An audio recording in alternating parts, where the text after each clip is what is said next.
एक बात कहूं, इश्क के बारे में है तो क्या हुआ, कुछ इश्क मुकम्मल नहीं होते।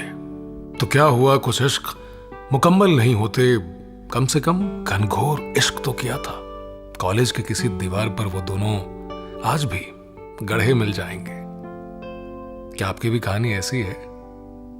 नमस्कार, हेलो, मैं हूं क्रांति प्रकाश झा, यानी कि आपका अपना केपीजे, और लेकर आया हूं आप सबके लिए कुछ ऐसी कहानियां जो कहीं ना कहीं आप सब ने कभी ना कभी सुनी होगी या फिर उसको जी होगी। ये कहानियां जिंदगी के बारे में होंगी, प्यार, इश्क और मोहब्बत के बारे में होगी, क्योंकि मेरा ऐसा मानना है दुनिया हजारों सालों से आज तक अगर चली है तो प्यार, इश्क और मोहब्बत से ही चली है। तो हमारी भी कहानियां कुछ ऐसी होंगी, और आज की कहानी भी वैसी ही है जो शायद कॉलेज के पहले इश्क के बारे में है। तो आइए फिर शुरू करते हैं एक ऐसी कहानी जो आप सब ने जी होगी या आज भी उसको जी रहे होंगे। कॉलेज का पहला दिन था। कॉलेज का पहला दिन याद करें, मुझे तो याद है, इतनी एक्साइटमेंट। लेकिन उसी के बीच में महीना था जुलाई का। ऊपर नीचे आगे पीछे चारों तरफ आग ही आग, इतनी गर्मी कि आपको ऐसा लगे कि आप वहीं के वहीं मेल्ट कर जाएंगे। लेकिन मेल्ट करने की वजह कुछ और थी। वो वजह थी कॉलेज जाने का अपना एक्साइटमेंट। तो मां के बिना डांटे ही मैं सुबह सुबह जल्दी उठ गया। जी हाँ, खुद से, अपने आप ही, जो आज तक पहले कभी नहीं हुआ था। क्योंकि एक अजीब सी खुशी और घबराहट, दोनों का एहसास मन में एक साथ चल रहे थे। बड़े भाई साहब से कॉलेज के काफी किस्से सुने थे, अच्छे अच्छे किस्से, और उतने अच्छे अच्छे नहीं भी किस्से, पर जो सबसे ज्यादा किस्से सुने थे वो किस्सा था प्यार का, इश्क का और मोहब्बत का। तो मन में उस बात की भी बहुत उत्तेजना थी कि क्या पता आज शायद इश्क हो ही जाए। तो ऐसा लग रहा था उन किस्सों से आज रूबरू होने का वक्त आ गया है। तो मैंने अपने कबर्ड से जो मुझे लगता था कि भाई सबसे अच्छी पैंट है वो मैंने निकाली और शर्ट निकाली। उसके बाद मैं बहुत खुद की नजरों में हैंडसम बन के बाहर निकला। मां, पापा और घर के बड़ों का आशीर्वाद लेकर मैं अपने नए कॉलेज के सफर की ओर चल पड़ा था। कॉलेज का सफर, पहला दिन याद करें। मैंने अपने घर से कॉलेज जाने के लिए बस ली। बस में बैठा, हवा चल रही थी, खिड़की के बीच में से हवा आ रही थी, और आसपास की सारी चीजों को मैं भूल चुका था, क्योंकि कुछ तो था उन हवाओं में, कुछ जादू था। जब बस कॉलेज के स्टॉप पे पहुंची तो कंडक्टर ने कहा, अरे भाई साहब उठे। मैंने कहा हाँ, क्या हुआ? तो अरे आपका कॉलेज आ गया। मैंने कहा अच्छा, आ गया? तो मैं अपने बस से नीचे उतरा और सामने देखा मैंने अपने कॉलेज का बड़ा सा गेट। लेकिन उससे भी ज्यादा जो बड़ा था वो था मेरे कॉलेज जाने के पहले दिन का एक्साइटमेंट। मैं क्या देखता हूं आसपास? कुछ मुस्कुराते चेहरे, कुछ घबराए चेहरे और कुछ शर्माए चेहरे। लेकिन इन चेहरों में मुझे दो चेहरे जाने पहचाने लगे। मैं थोड़ा और करीब गया तो मैंने देखा, अरे ये तो वही कमबख्त मेरे दोनों दोस्त हैं जो मेरे साथ स्कूल में थे, अब कॉलेज में भी होंगे। तो इन भावनाओं को मैंने दरकिनार किया और सबसे पहले मैं चला गया कॉलेज गेट पर लगे लिस्ट में। मेरे साथ में दोनों कमबख्त दोस्त भी आ गए। हम लोगों ने अपना नाम ढूंढना शुरू किया, लेकिन एक तसल्ली कहीं ना कहीं थी कि ये दोनों मेरे प्यारे कमबख्त दोस्त थी, लेकिन साथ में रहेंगे, एक ही क्लास में रहेंगे। तो सेकंड फ्लोर पर रूम नंबर 204 में हम पहुंच गए। बाहर से जब अंदर का नजारा देखा, क्योंकि होता है ना कि आप सबसे पहले देखना चाहते हैं कि अरे कितने लोग हैं, कौन कौन है, किसी को जानता हूं क्या मैं। तो जब नजारा देखा तो ऐसा लगा सिर्फ खूबसूरत लोग ही हैं अंदर, कोई भी कहीं से बदसूरत नहीं है। घंटियां बजती हुई आप लोगों ने फिल्मों में देखी होंगी, तो वैसे ही शायद घंटियां मेरे कानों में बज रही थी, क्योंकि ये कॉलेज में ना मानो अचानक लोगों को खूबसूरत दिखा देता है।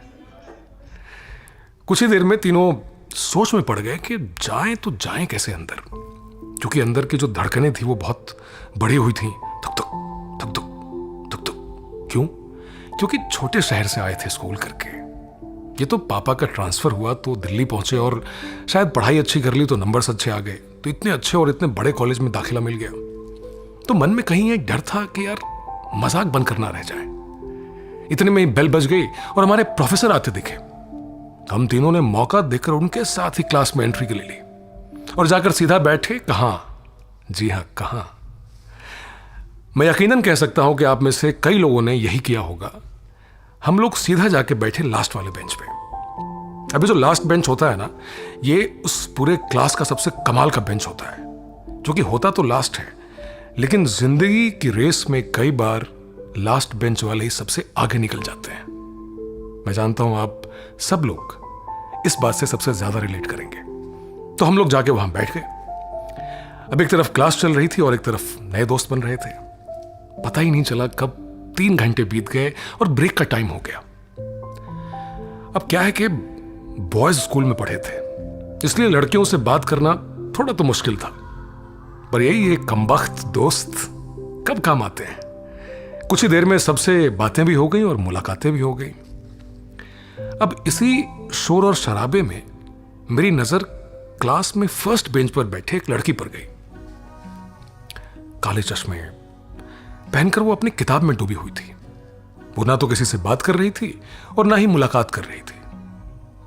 एक और शेर है, कहते हैं कई आंखों आंखों से बात कर लेते हैं, कई आंखों आंखों से बात कर लेते हैं, कई आंखों आंखों में मुलाकात कर लेते हैं, पर मुश्किल होता है तब जवाब देना जब कुछ लोग खामोश रहकर भी सवाल कर लेते हैं। न जाने उनकी खामोशी मुझसे क्या सवाल कर रही थी।